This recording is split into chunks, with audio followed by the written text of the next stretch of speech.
We're back after a short break here at our live stream from Essen, and we have another very special guest. Many of you maybe know him. He's Richard Ham, H-A-M, like the lunch meat. Because everybody knows him as Rahdo from YouTube, Rahdo Runs Through. First question, actually I don't know. How comes the name, Rahdo? My initials are R-A-H, Richard Allen Ham. My whole family calls me Raw, my whole life. When I started playing EverQuest, I made a little tiny halfling cleric. So he's like a hobbit. And I figured, oh, I'm a hobbit, I should give myself a hobbit name. So I took my family name, Raw, and put a Do. So it's like Rahdo, like Frodo. So, okay. So it's I didn't know that. It's my hobbit name. Ex-online character name? That is correct, yes. That's Cron was my World of Warcraft name. I played a hunter, that's weird. There you go, yeah, exactly, yeah, it's the same thing. Yeah, exact same thing. Me with EverQuest, you with, yeah.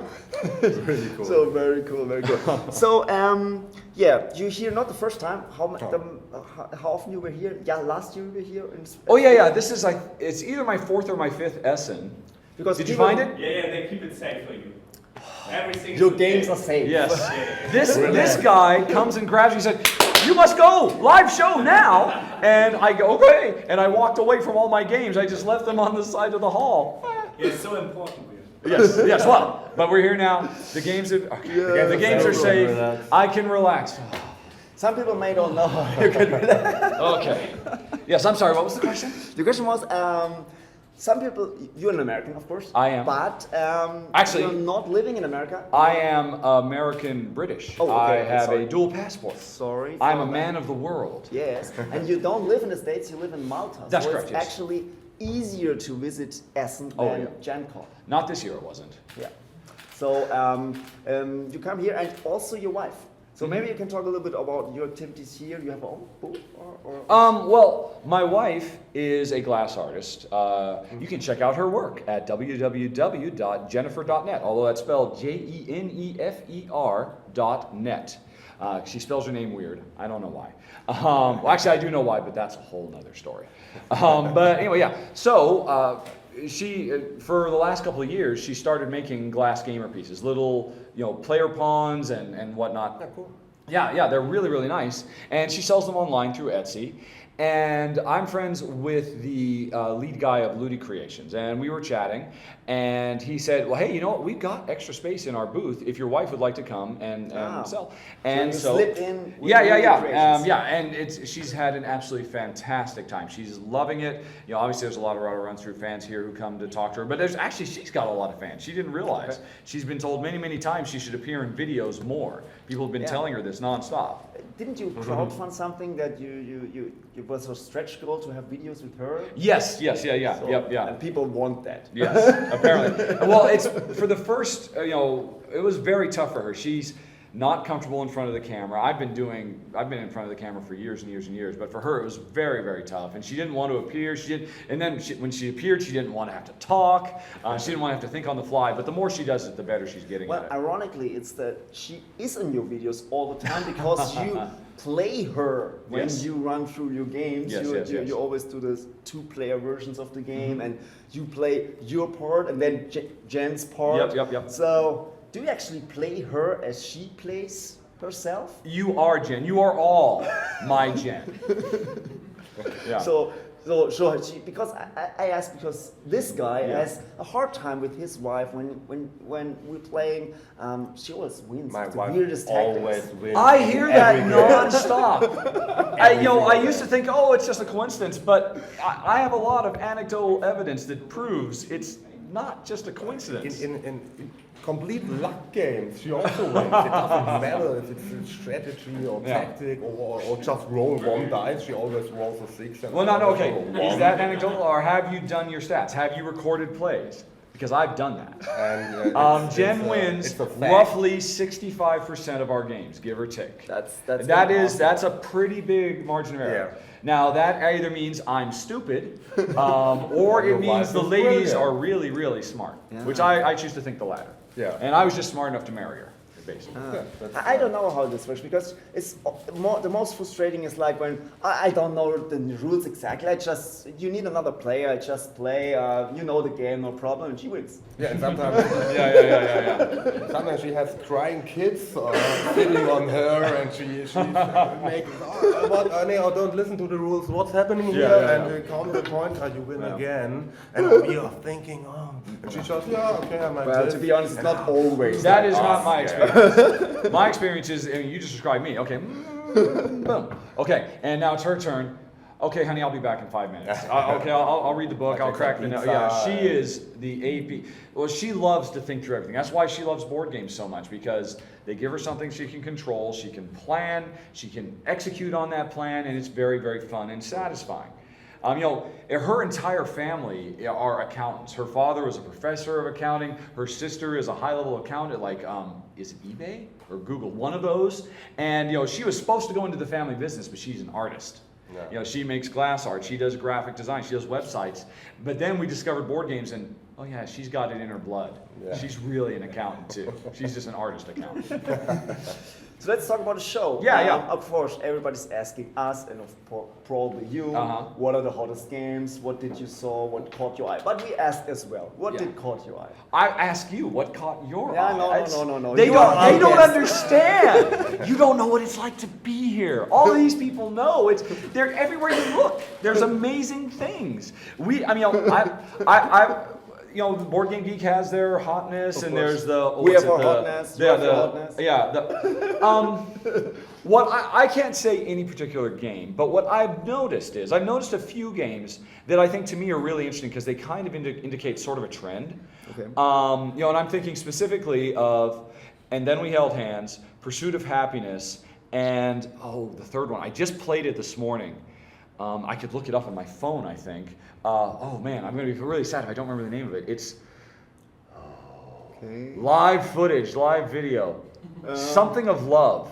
Fog of Love. What was it? The audience? Fog of Love. Fog of Love. Thank you. Fog of Love. These three games, they are all proper, interesting, challenging, strategic Euro games that all have a theme that has nothing to do with trading in the Mediterranean. Oh, really? Has nothing to do with killing dragons, has nothing to do with building a city, has everything to do with, with the softer science, with relationships. And the thing is, 5 years ago, any of these games, if they had launched at Essen, the audience, I want to fight dragons. Exactly. And zombies.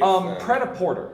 From Portal Games, came out a few years ago. That is a brilliant economic business simulation that just withered on the vine because it's about the fashion industry. I know. Well, if it was about business or if it was about killing, and so it deserved better. Can I kill models in this? No, unfortunately not. And but now you've got these three games, and they all do really brilliant things. Yeah. But they're not about killing. They're not about anything like what we expect board games to be.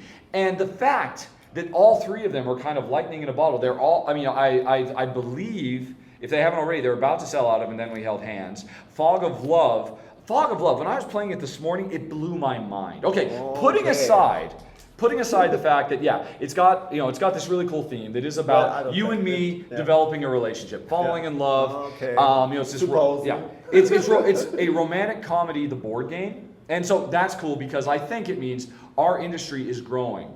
And there are enough people now that a game like that 5 years ago would have died in obscurity can find an audience. But then on top of that, it's not just some cheesy party game, trivia thing, because here's an example. This is a brilliant mechanism. They have secret objectives, right? Okay. So we start the game, we each get our secret objective, and for our relationship, right? Because it charts our relationship over a romantic comedy. And we might both, it tells what our personality is. And it could be that I'm self-centered. And therefore, I want the relationship to get to a certain position where I'm kind of the boss and I make the decisions. Or it could be that I'm very forgiving and I want a situation where you feel really. There's all these things, and you get one. And we're not allowed to tell each other what they are. But depending on what we got, the game might be a full co-op. Because your goal and my goal might be perfect. We both have to do the same thing. It could be a full-on competitive game. It could be a semi-cooperative game. And when you were describing that and showing me how that works, that was brilliant. I could see that go into Archipelago 2. I could see that go into a standard game, but it went into this game that, you know, what 5 years ago would have been dismissed as a little fluffy piece of nothing, has this brilliant mechanism. And Among the Stars is the same way.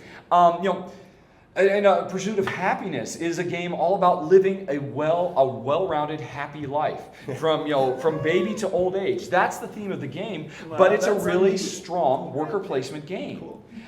And I mean, to me, that gets me so excited. That gets me so much more excited than yet another chance to become Cron and go out and slay dragons. You know, and the fact that our industry. But that's really a trend. Like even more change in the themes, even more to have just everything now. The themes like Ludi Creations you mentioned, Operation Kindergarten. It's not a fun game. It's not a party game. It's not a kids game. It's a game. It's a gamer's game. But it's about us being teachers. Crying kids in the kindergarten. Wrangling them and trying to get them back into class. I mean, that's a goofy thing. I love this. I know. And so to me, that's so exciting because again, that's another game that 5 years ago would fail to find an audience, but now it is. And that's a sign of the strength and the growth of our industry. We're kind of growing up. Yeah. You know? Yeah. Hopefully not too much. Maybe a little bit about your channel. I think we have plenty of time. Any plans for the future? Things to expect? Things you have in mind, or are you satisfied how it is and you will just roll out now to have? Probably you pick up a lot of games here. We talked to Tom Basil how he handles his, I think, what did he say? 200 games. Yeah, what I would like to know. Quite frankly. Actually, or did he not know yet? He said something like, what did he say? Like his other people got with suitcases and then they ship it with cool stuff. Cool stuffing. Yes. Oh, because they sponsor his show and stuff like that. So he's got the connections. Yes. Yeah, well, he's Tom Basil. So how do you handle it? I do not have any connections like that, and there's nobody else flying back to Malta anyway. Well, we've got a few tricks. One, first of all, my wife came. So that means we both get a checked bag on Air Malta, which each one can be full 20 kilos. Yes. So, first trick. Forget about your luggage. Throw your luggage away. We have big, gigantic cardboard boxes that weigh almost nothing, and we stuff those to the gills with board games. So that means we can pack another 3 or 4 board games. That's a good tip for Gen Con next year. Oh yeah, totally. And we used to think it was going to be a real problem, but you get like good double, like moving boxes. They are sturdy, they're strong enough. Yeah, they'll get thrown around a little bit, but you throw some bubble wrap in, it works out okay. So you can get a lot more boxes in there. So that's a big thing. That's how I'm probably going to get half my games back. But I'm still going to have to get the rest of the back. And this is really more for Essen. If you're going to go down to DHL with your 30 games that you've got to get back, 2 years ago, a very nice publisher gave me a whole bunch of their boxes. They're just little boxes. And so I ended up with like 10 of these little boxes. That's crazy expensive. Yes. And they told me, it was like 200 euros to ship all that. And they told me, if you put all those in one big box, it would have been 50 euros. So find a gigantic box. I have spent the last 4 days scouring every corner of the Messe, the convention center we're in, trying to find a gigantic box. I can't find one big enough. So you bought Mega Civilization, but throw the not big enough. away Not and big put enough. Small Not big enough. Box. Yeah. What I'm gonna have to do is I'm probably gonna have to take 5 or 6 boxes, and we are gonna tape the heck out of them. We are gonna tape them up after they're full of games into one big mega box, and then take it down to DHL. Because the thing is, once you cross a certain weight limit with DHL, it doesn't matter how big or how heavy it gets. Once you're paying that just 50, maximum. Exactly, yeah. So that's the plan. We'll see how it works. Because I am afraid. Yeah. I'm very afraid. So back to our original question, but that was very interesting for us as well. So, any plans for the future for our YouTube channel? No, I think I've got a pretty good system. I've got a guild on Board Game Geek. You can just go to guild.rahdo.com, and I really am directly in contact with all of my audience. I'm always talking with them. I have a thread devoted to coming soon. Every month I update that so people know what I'm going to be filming this month. A lot of what I film is actually driven by my fans because I do all these votes every month, so they get to choose what games are going to be covered. So, I mean, I've done that ever since I started. Ever since I just grabbed my iPhone one afternoon. I did it because I saw somebody said, oh man, I wish there was a video for Helvetia. I said, okay, fine, I'll do one.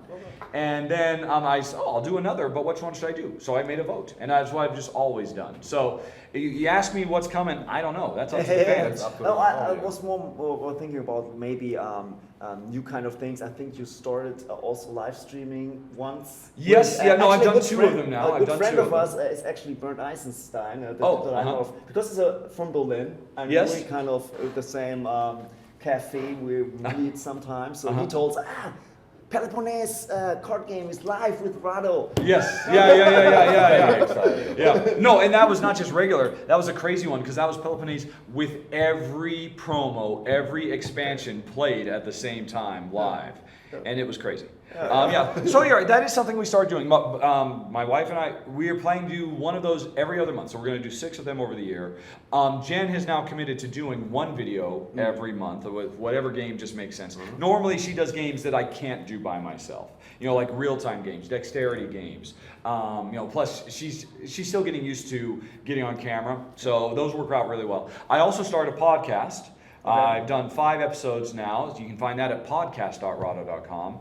And I don't have a partner. That's just me talking into a microphone well, I did an Essen preview. It was over 4 hours long. Awesome. My last one. And I am shocked that people come up to me and say, yeah, I listened to it all the way through. But it was too short. Yeah. One guy said he was mountain climbing before he came here, and he's actually listened to it 5 times. Because he just listened to me on an endless loop climbing this mountain. And that blows my mind. Very relaxing, I suppose. I suppose so. Hopefully it didn't put him to sleep, because that would not be a good place. Great. So that is it. I think. Thank you so much for coming. It was a pleasure. We actually plan to do this on a regular basis now, so be prepared to be invited next time. As well. I'll be here next time, and I'll be here on time next time. We're perfectly on time. And one thing, because you're living not in the States, we're actually doing our own convention. We just want to give you the idea that this was staged first time this year in Berlin. Okay. And the trick is, it's it's Berlin Brettspiele Cron or board game Cron. And the trick is, it's actually I know it's board game Cron. Before Spiel des Jahres press conference is announced. So if you ever plan to be to cover that, to be there, come to the press conference of Spiel des Jahres, it's on Monday every year. I'd be crazy not to show up. You'd be crazy not to show up the weekend before to play games, and then you can listen to the winner of Spiel des Jahres, then you can go home. What is this though? This is actually just a promo we did for the first 2015 Berlin Brettspiele. It's for keys. Okay. Oh, okay. Yeah. And I have number 43 of 150. Yes, it's actually limited. So this is valuable. Yes, of course. I could. All right. I could.